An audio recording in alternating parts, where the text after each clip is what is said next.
வணக்கம். எங்களுடைய அத்தாணி மண்டபத்துக்கு வருகை தந்திருக்கின்ற அனைவரையும் வரவேற்று மகிழ்ச்சியோடு உங்களோடு சில உரையாடல்களை வைத்துக் கொள்ளலாம் என நினைக்கின்றேன். இது எங்களுடைய இரண்டாவது அமர்வு. முதல் அமர்விலே எல்லைகள் என்பது பற்றிய ஒரு விடயத்தை பற்றி பார்க்க ஆரம்பித்தோம். இந்த அத்தாணி மண்டபம் எல்லை இல்லாதது. பல்வேறு விடயங்களை பற்றி பல்வேறு விதமாக உரையாற்றுவதற்காக அமைக்கப்பட்ட மண்டபம்தான் இது. அதிலே முதலிலே ஒரு நமக்குரிய எல்லையை தெரிந்து கொள்ள வேண்டும் என்பதற்காக எல்லைகள் என்பதை பற்றி ஆரம்பித்தோம். இன்றைக்கு அது சம்பந்தமாக இன்னும் சில எல்லைகளை பார்ப்போம். நமது சாதாரண வாழ்க்கையிலே பண்பாட்டு ரீதியாக எங்களுக்கு எல்லைகள் பல வருகின்றன. எல்லை பிரச்சனை என்பது தமிழர்களுக்கே, யாழ்ப்பாணத்தவர்களுக்கே உரிய ஒரு சிறப்பாக பாரம்பரியமாக பேசப்படுவது. அதாவது வேலி என்ற சொல்லை யாழ்ப்பாண மக்களினுடைய ஒரு அடையாளமாகவே கருதுவார்கள். இப்போ நாங்கள் இந்த யாழ்ப்பாணத்தை விட்டு அங்கால போனால் வடபகுதியை விட்டு அடுத்த பகுதிகளுக்கு போகிற பொழுது அங்கே பல இடங்களிலே வேலிகளை காண முடியாது. கட்டடங்கள் வீடுகள் மட்டும் இருக்கும். இல்லை என்பதற்கு அந்த வேலியை போடுவதில்லை. மதில் இருக்கும் சில இடங்களில், இல்லாட்டி ஒன்றும் இல்லாமல் கூட இருப்பார்கள். ஆனால் யாழ்ப்பாணத்திலே இந்த எல்லை வேலிகள் மிக முக்கியமானது. வயல்களை பொறுத்த மட்டில் வரம்புகள் தான் எல்லைகளாக இருக்கும். இந்த வேலி அடைக்கிற காலத்தில் வேலியை மெல்ல மெல்ல இறக்கி அடுத்த காணிக்காரர் இல்லாட்டில் அதுக்குள்ளே போய் இடம் பிடிக்கிற ஒரு பழக்கம் பலருக்கு இருந்திருக்கிறது.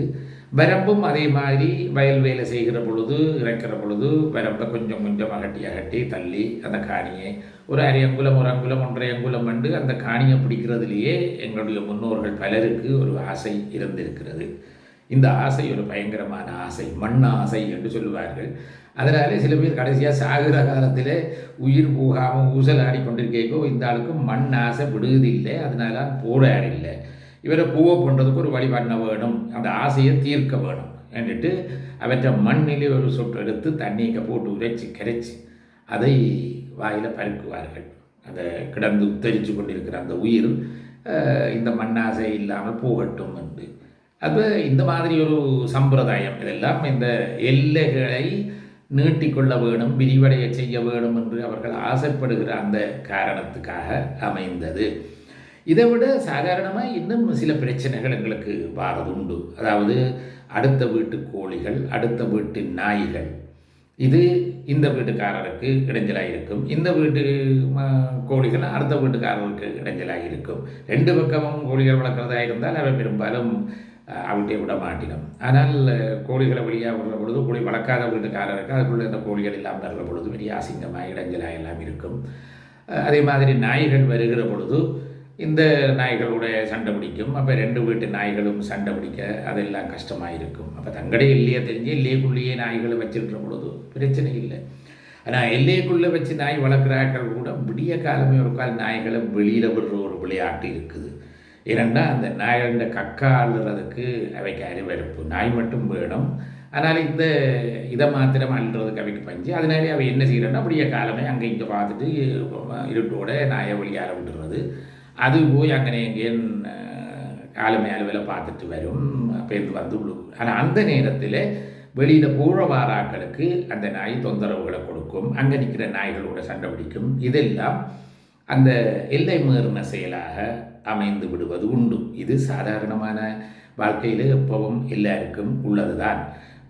ஒரு வீட்டில் தங்கட நாயை தாங்கள் வீட்டுகளில் கட்டி வளர்க்காமல் வெளியில் விட்டு கொண்டிருக்கிறதால தெருவில் போகிறவர்கள் பயந்து நடுங்கி கொண்டு போய் வர வேண்டிய சந்தர்ப்பம், அதுவும் அதிகாலையில் வாக்கிங் போகிறாங்களுக்கு எல்லாம் இது பெரிய சங்கடங்களை ஏற்படுத்துகிறது. நாளாந்த வாழ்க்கையிலே எல்லாரும் அனுபவிக்கிற எல்லை மீறிய செயல்கள். இது ஒரு பக்கம் போக இந்த கேள்விகள் கேட்கிறது. அடுத்த வீட்டுக்காரரை, நண்பர்களை, உறவினர்களை சந்திக்கிற பொழுது முதலாவது கேள்வி, எப்படி சுகம், எப்படி இருக்கிறீர்கள்? இது சாதாரணமாக எல்லாராலும் எல்லாரிடமும் கேட்கப்பட வேண்டிய கேள்வி. சந்திக்க வேண்டும், சிரிக்க வேண்டும், உரையாட வேண்டும், அது முக்கியம்தான். ஆனால் அதை இல்லாமல் சில பேர் இருப்பார்கள், அதுவும் துன்பம்தான். இப்போ நாளாந்தம் நாங்கள் சந்திக்கிற சில பேர் தெருவில் பார்க்கிற பொழுது பார்த்தும் பாராமல் போனால் நாங்கள் சிரித்தாலும் எங்களை பார்த்து சிரிக்க மனம் இல்லாமல் போகைக்கு எங்களுக்கு மனம் சங்கடமாக இருக்கும். அது ஏன் என்று தெரியாது. சில பேருக்கு சிரிக்கவும் மனம் வராது, கதைக்கவும் மனம் வராது, பேசாமல் போயிடுவார்கள். ஆனால் அதுக்காக அவர்களுடைய நேரத்தை கடத்தி அப்போ சிரிக்க வேணும், கதைக்க வேணும்ன்றதுக்காக தெருவிலே அவசரமாக போய் கொண்டு நிப்பாட்டி இங்கே வாங்க, இப்படி எங்கே போறீர்கள், என்ன செய்கிறீர்கள், என்னத்துக்கு என்று சொல்லி கேள்விக்கு மேல் கேள்விகள் தொடுத்து பேருந்து நான் எங்கே போகிறேன் என்னுடைய கதை எல்லாத்தையும் அவருக்கு சொல்லி அப்படி எல்லாம் கொண்டு இருக்கக்கூடாது. உரையாடல் என்பது அவசியம். அதில் உங்களுக்கு கல்யாணம் ஆகிட்டதோ பிள்ளைகள் கிடைக்கலையோ அப்போ ஏன் இன்னும் கல்யாணமாக இல்லை, ஏன் இன்னும் பிள்ளை பிள்ளை இல்லை, இப்படியெல்லாம் கேள்விகள் கேட்டுக்கொண்டிருக்கிறது சில பேருக்கு ஒரு வழக்கமாக போச்சு. என்ன கல்யாணமாகி 5 வருஷமாச்சு இன்னும் பிள்ளைகள் இல்லையே. இதெல்லாம் அவர்களுக்கு மனத்துக்கு எவ்வளவு துன்பத்தை தரக்கூடிய கேள்விகள் என்பதை இந்த கேள்வி கேட்பவர்கள் சிலர் புரிந்து கொள்வதில்லை. அப்போ அந்த கேள்விகளுக்குரிய எல்லை இவர்களுக்கு தெரிய வேண்டும். நாங்கள் எந்தெந்த விஷயங்களை பற்றி கேட்க வேண்டும், எவ்வளவு சம்பளம் வருகிறது, அப்படி அந்த மாதிரியான கேள்விகள் எல்லாம் கேட்கக்கூடாத கேள்விகள். இப்போ இப்படி சில பேர் கேட்கிறதால பலருக்கு மனச்சங்கடமாக இருக்கும். பேர்ந்து இவர்களை காணுகிற பொழுது அவர்கள் தவிர்த்து கொள்வார்கள். இவர் கண்ட கண்ட கேள்விகள் கேட்பார்கள், விசக்கதை கதைப்பார் என்று. வீட்டுக்கு வந்து உரையாடுகிறவர்கள் பலரை நான் வீட்டுக்கு வந்தால் உரையாடுகிற பொழுது பெரிய சங்கடமாக இருக்கிறது. என்னென்னா அவர் உரையாடி போட்டு போகிற பொழுது சில நேரங்களில் நல்ல உற்சாகம் இருக்கும். ஏன்னா வந்தவர் எங்களுக்கு பிடித்தமான விஷயங்களை பற்றி நல்ல சந்தோஷமாக மகிழ்ச்சியாக பரஸ்பரம் அவரும் பல தகவல்களை சொல்ல நானும் தகவல் சொல்லி அதை அவர் கேட்டு ஒரு வழிப்பாதையாக இல்லாமல் 2 பக்கமும் உரையாடல் நடைபெற்றிருக்கும், பல தகவல்கள் பரிமாறப்பட்டிருக்கும், சந்தோஷமாக இருக்கும். ஒரு குறிப்பிட்ட நேரத்துக்குள்ளே அவரும் தன்னுடைய நேரத்தை உணர்ந்து புறப்பட்டு சென்றிருப்பார் என்றால் அது ஒரு உற்சாகத்தை கூட்டியிருக்கும்.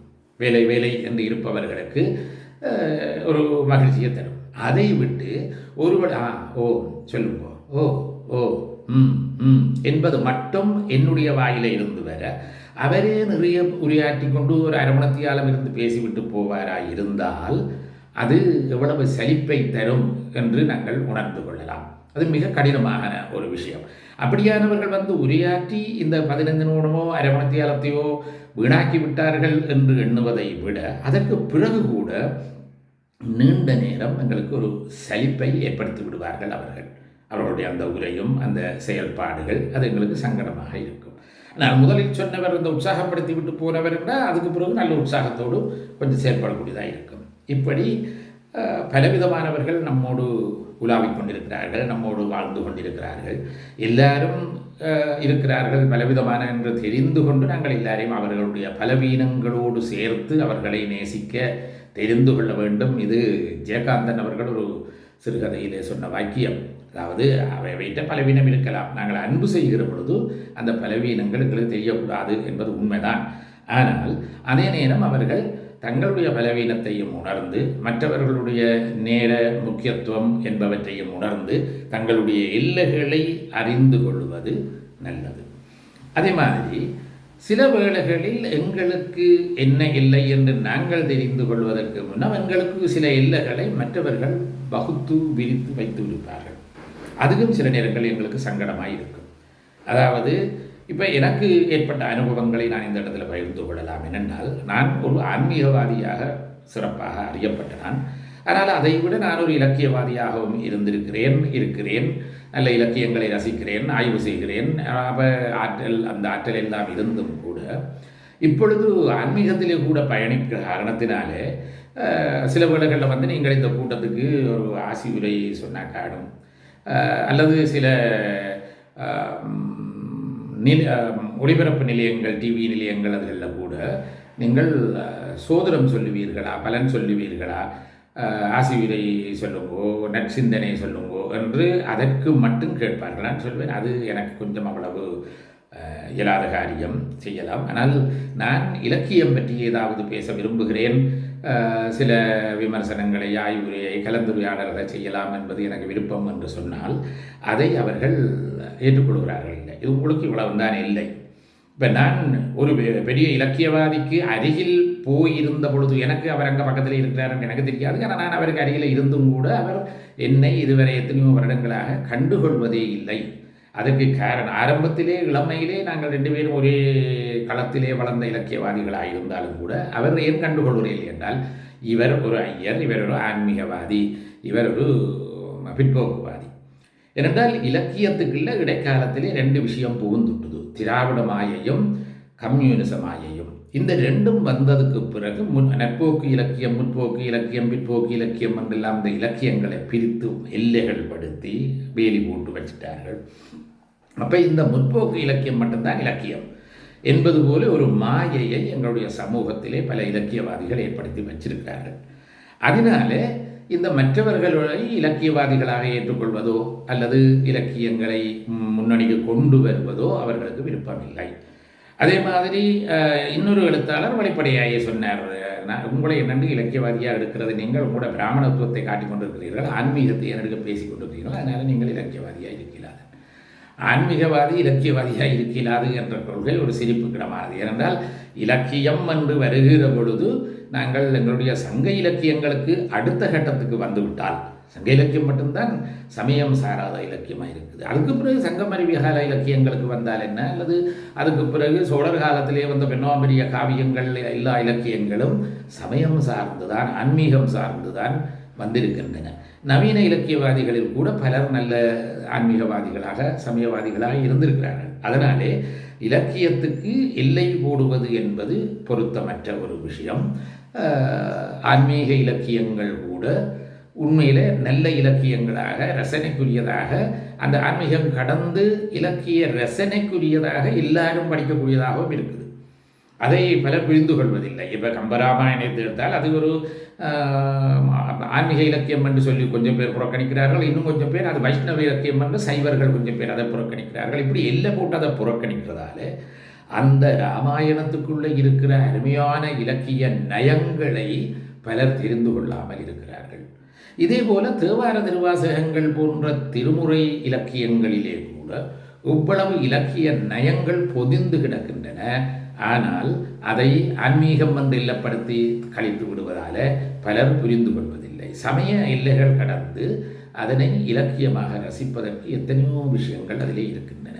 நாங்கள் இந்த எல்லைகளை தாண்டி அடுத்த தரம் போகிற பொழுது, அதாவது எல்லை தாண்டக்கூடாது என்று நான் சொல்லுகிறேன், அதே நேரம் இந்த எல்லைகள் என்கிற விடயத்தை தாண்டி அடுத்த விடயத்துக்கு நாங்கள் போகிற பொழுது அங்கொரு கண்ணும் இங்கொரு கண்ணும் என்று ஒரு அடுத்த விஷயத்தை எடுத்துக்கொள்ளலாம் என்று நான் நினைக்கிறேன். பல இடங்களில் எங்களுடைய பார்வையை செலுத்துகின்ற அந்த தன்மையிலே பல்வேறு விதமான இலக்கியங்களை, பல்வேறு விதமான கதைகளை, கவிதைகளை, கட்டுரைகளை, சம்பவங்களை எல்லாம் நாங்கள் பார்த்து ரசிக்கக்கூடியதாக இருக்கும். பல விஷயங்களை அறிந்து கொள்ளக்கூடியதாக இருக்கும். எங்களுடைய நீண்டகால அனுபவத்திலே நாங்கள் சொல்லுகிற பல செய்திகள் இன்றைய இளைய தலைமுறையினருக்கு புதிதாக தெரியாத செய்தியாக இருக்கும். அவர்கள் அதை அறிந்து கொள்ளலாம். பழையவர்கள் அந்த தங்களோடு சேர்ந்த தங்களுடைய பழைய காலத்து விஷயங்களை கேட்டு ஒரு மீட்டி பார்க்கிறதுலே அவைகளுக்கு ஒரு சந்தோஷம் ஏற்படலாம் என்பதனாலே அந்த எல்லைகள் முடிந்தது. எல்லைகள் இன்றையோடு முடியவில்லை, இன்னும் எல்லை நீளுகிறது. அடுத்தடுத்த உரைகளிலும் இன்னும் கொஞ்சம் எல்லையை பற்றி பார்ப்போம். அதுக்கு பிறகு நாங்கள் இந்த அங்கொரு கண்ணும் இங்கொரு கண்ணும் ஆரம்பிக்கிற பொழுது இன்னும் கொஞ்சம் பலர் சுவையாக அதை கேட்க பார்க்க விரும்பி வரக்கூடியதாக இருக்கும் என்று நான் நினைக்கின்றேன் என்று கூறி என்னுடைய நேர எல்லை நெருங்கி வருவதை நான் உணர்கிறேன். நன்றி, வணக்கம்.